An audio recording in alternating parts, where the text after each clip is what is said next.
So I'm Pete Hoffmann. I am the founder and winemaker for Ohm Cellars. This is the estate property for the Cabernet from Ohm Cellars. And this is 1,000 vines. It's roughly about 1.14 acres on a 12-acre property. Nice. And then you grow wine in different regions throughout the area, right? I grow wine in the Sierra Foothills, Placer County. I grow wine in the Russian River, and I grow wine in, down here on Mount George. So it's about not even half a mile away from here. It's in Malbec. And then the Russian River is the Viognier and the Pinot Noir. Cab is here, and the Zinfandel Petit Syrah is out in Placer County.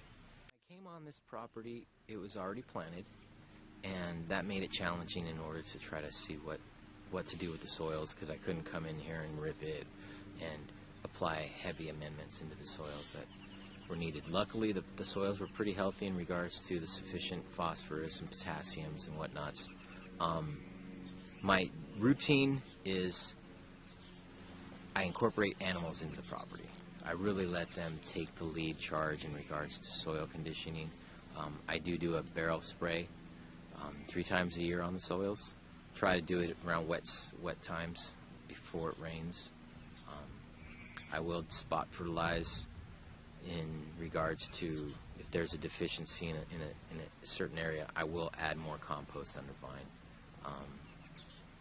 and try to incorporate cover crops every other year.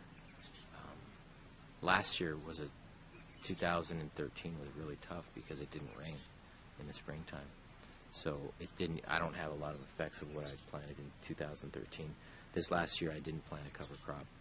Hands-off approach, try to do that as much as possible, and minimal irrigation, and compost teas. Do a lot of compost teas during the growing season. Not a lot, but I do a sufficient amount. For me, the biggest challenge is learning how to deal with sheep. They get sick, they're finicky. You'll put them out here, and then all they want to do is go over there, so they'll just stand by the fence and just make a bunch of noise because they want to go that way. And then you incorporate them into the vineyard. And I was just saying a little while ago, I have to raise up all the drip lines now because they are kind of hurting their backs trying to get into the drip lines. So that's some of the challenges. Well, the successes are, as you can see behind me, all the floor right now isn't, should be about this high, but the sheep keep it down, so they do a wonderful job maintaining weed management. And as they're eating, then they'll basically put it right back into the soil again. And when you think about biodynamic practices, what better biodynamic practice than to actually eat it, do the magic through your system, and then defecate it back on a property? It's pretty biodynamic. Best advice I could say is don't think of a crop like a monocrop. Look at it as a part of an organization, as part of an organism within a larger structure.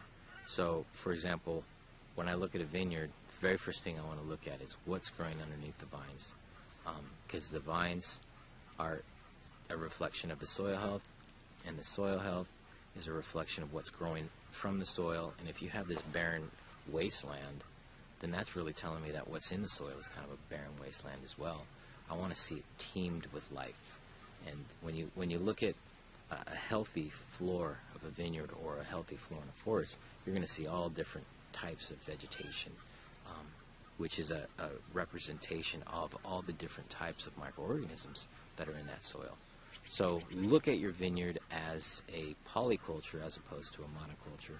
I really like the term primordial farming or primordial viticulture, where you're looking at nutrient uptake into the vine is coming directly from the soil. It's not coming from me.